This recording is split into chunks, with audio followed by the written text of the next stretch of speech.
नमस्ते दोस्तों।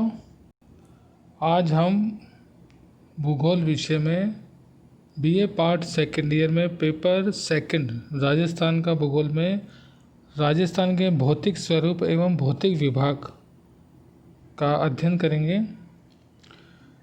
इस लेक्चर की शुरुआत में मैं बताना चाहता हूँ कि राजस्थान विश्व के प्राचीनतम भूखंडों का अवशेष है। प्राचीन समय में विश्व दो भूखंडों में था, एक अंगारा लैंड, दूसरा गोंडवाना लैंड। इन दोनों भूखंडों के मध्य तैतीस महासागर था और राजस्थान का अधिकांश पश्चिमी व उत्तर पूर्वी भाग तैतीस महासागर का ही अवशेष माना जाता है। राजस्थान के अरावली पर्वत विश्व के प्राचीनतम पर्वतों में से है, जो गोंडवाना लैंड का ही भाग था। राजस्थान का पूर्वी भाग गंगा यमुना नदियों द्वारा निर्मित मैदान का ही भाग है। पश्चिम में थार का मरुस्थल है। दक्षिण पूर्व का पठारी भाग गोंडवाना भूखंड का ही अवशेष है। तो इस प्रकार से राजस्थान में हर प्रकार की प्राकृतिक स्थलाकृति देखने को मिलती है। अब हम राजस्थान वर्तमान भौतिक स्वरूपों के आधार पर राजस्थान को हम निम्न भौतिक विभागों में बांट सकते हैं। पहला पश्चिमी रेतीला मैदान, दूसरा अरावली श्रेणी और पहाड़ी प्रदेश, तीसरा पूर्वी मैदान और चौथा दक्षिणी पूर्वी राजस्थान पठार।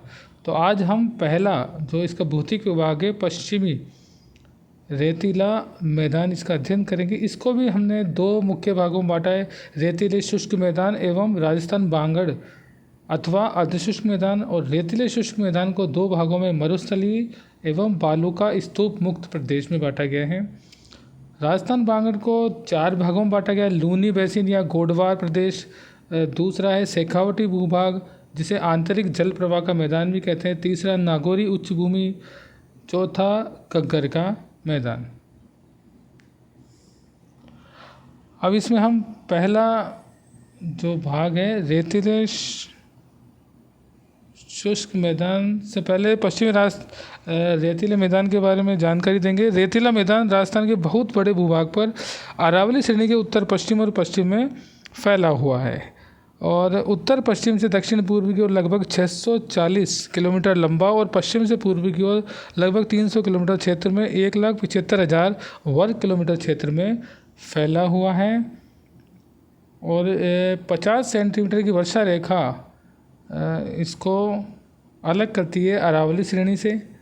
राजनीति दृष्टि से इसमें श्रीगंगानगर, हनुमानगढ़, बीकानेर, चूरू, नागौर, जोधपुर, जैसलमेर, बाड़मेर, पाली, सिरोही, जालौर, सीकर व झुंझुनू आदि जिले शामिल हैं।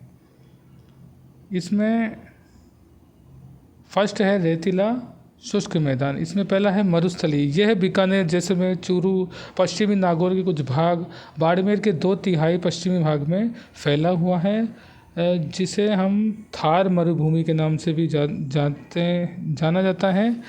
और इस मरुस्थली को स्तूपों के आकार, रूप, वायु की दिशा और वनस्पति के आवरण के आधार पर पुनः 3 भागों में बांटते हैं।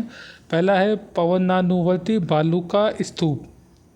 ये स्तूप मैदान भाग के दक्षिण व पश्चिम भाग में पाए जाते हैं, लेकिन बाड़मेर, जैसलमेर में अधिक हैं। दूसरा है बरखान या अर्धचंद्राकार बालू का स्तूप। ये स्तूप गतिशील होते हैं और मरुस्थल के उत्तरी भाग में पाए जाते हैं। तीसरा है अनुप्रस्थ बालू का स्तूप, जो वायु की दिशा के समकोण में बनते हैं।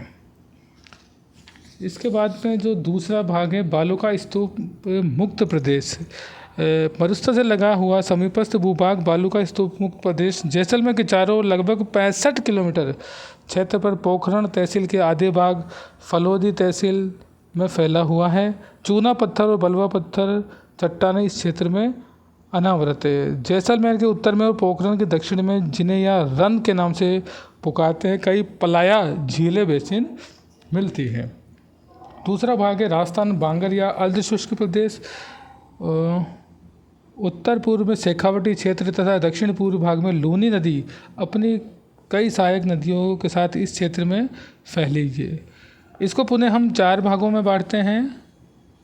लूनी प्रदेश या गोडवार प्रदेश। अजमेर की दक्षिणी पश्चिमी अरावली श्रेणी से लूनी नदी निकलकर दक्षिण पश्चिम की तरफ बहती है।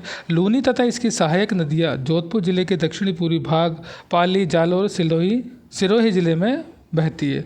लूनी नदी और उसकी सहायक खारी व जमाई नदियों के दक्षिण की ओर के स्थलाकृतिक ये इंगित करते हैं कि प्रारंभिक भू आकृति क्रियाएँ जलोढ़ थी, जिन्होंने इस क्षेत्र की परतदार चट्टानों को काटा है, परंतु वर्तमान में वायु क्रियाएं अधिक प्रभावी हैं। दूसरा है शेखावटी भूभाग या आंतरिक जल प्रवाह का मैदान। राजस्थान बांगड़ प्रदेश में राजस्थान की उत्तरी पूर्वी सीमा तक लूनी बेसिन के उत्तर में आंतरिक जल प्रवाह का मैदान विस्तृत है। शेखावटी भूभाग की स्थलाकृति ऊबड़ खाबड़ बालू के टीलों द्वारा परिलक्षित होती है। यहाँ पवनानुवर्ती बालू का स्तूपों का केंद्रीकरण अधिक है। यहाँ कुएं स्थानीय भाषा में जोहड़ के नाम से भी जाने जाते हैं। यहाँ केवल एक मौसमी नदी कांतली है।